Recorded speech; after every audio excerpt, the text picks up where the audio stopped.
I wanted to start off by showing you a picture of my school, my first school that I was at.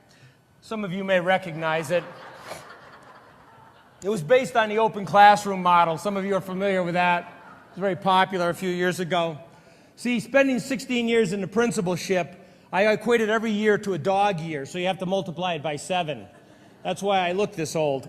You know, who am I and why am I here? Well, I'm here because I was invited to be here.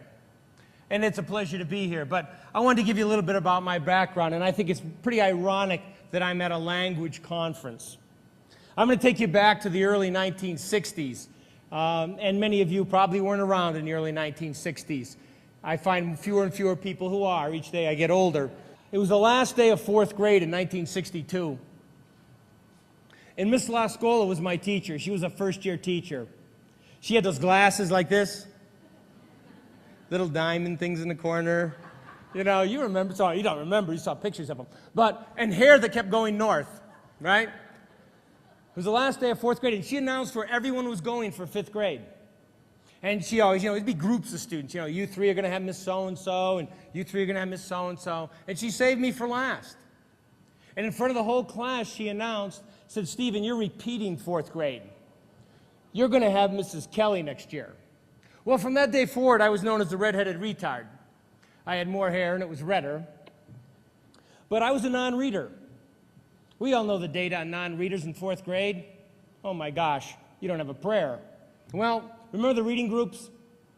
Remember, if you were like any kind of bird that was blue or red, you knew you were in the, the elite group. You got the best, you get the beanbag chairs, you got the clean room, you got the new books.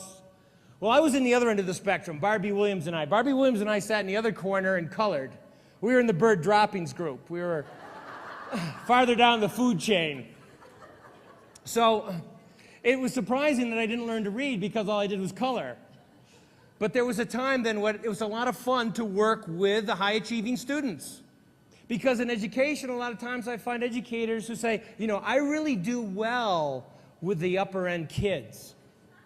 Yeah, that's shocking. You got 8 kids in an AP honors class, and you do really well with them. I think a whole lot of people could do well with them. See, my measure of the success of a school is how we deal with the bottom 20 kids in the school, not the top 20. It's easy to be successful with the top 20. Somebody said, well, I wrote that kid a letter of recommendation. He got into this school, that school. I know. You know what? He was getting in whether you wrote him a letter or not. See, it's like going to a doctor, and if the doctor only said, I only take care of healthy people. I don't take it. So you're sick? Go somewhere else. I only take healthy people. Well, what kind of message would that send? It's like going into school and saying, well, I only take the readers, non-readers. And you know what they said? You know what they said? Miss Lascola said to my parents? He just doesn't try hard enough. And you know what we did in spelling? For every one you got wrong, if you got them all right, you sat in the front row. So we reconfigured our seats. You got one wrong, you went in the second row. You went in the third row. I was 3 classrooms down. I actually spent no time in my own classroom. But you think about what that does to someone's self-esteem. Now, fortunately for me, there was someone like you, like all of you, a teacher. There was a woman who lived across the street from us, Buffalo, New York, who was a retired teacher. Now, she was probably in her late 50s. I thought she was like, 100. And she took me under her wing that summer and taught me how to read. She stayed with me till 10th grade of high school because it took a long time. But you know what? I remember going into her house the first time that summer, and she had the old SRA reading series. Anybody remember that? Remember SRA? She had it sitting next to her chair in her living room. Now, later on in life, I realized that she must have ripped that off from the school. I mean, who has an SRA reading series sitting in their living room? I was eyeing those new language series in the back, though. I thought maybe I'll slip one out. If it wasn't for Mrs. Howell, I don't believe I'd be standing here in front of you right now.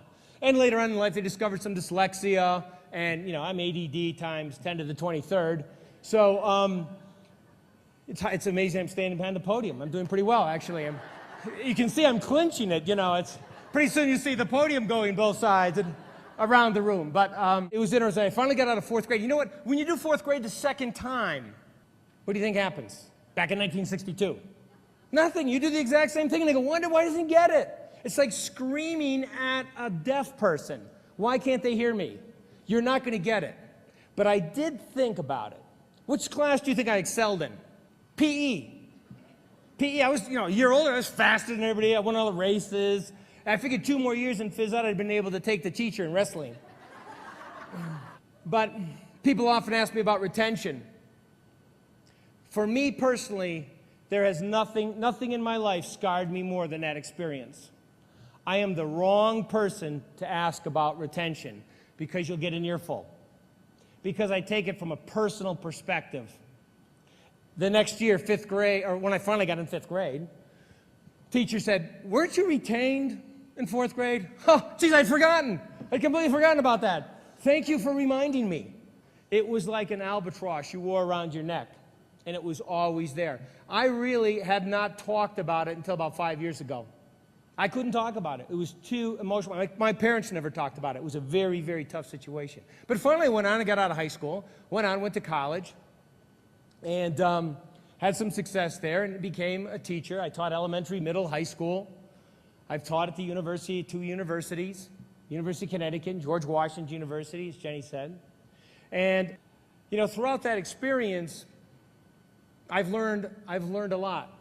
I've learned a lot about what is good and what is great. And my experience is when I went as a principal to Hartford, we were in a situation that was definitely a poor situation. Anybody from Connecticut? Okay, whereabouts? Greenwich, okay, down in the South Shore.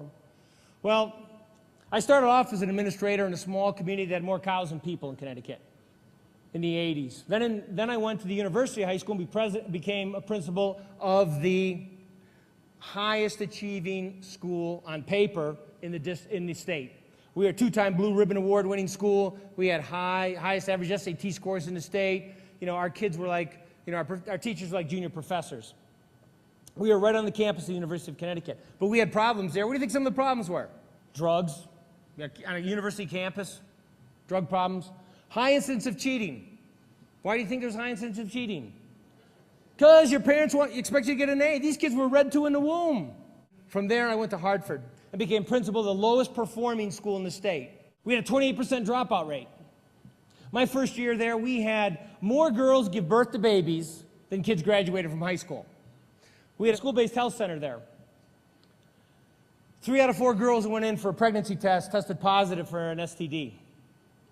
I didn't shake anybody's hand when I was there for 10 years.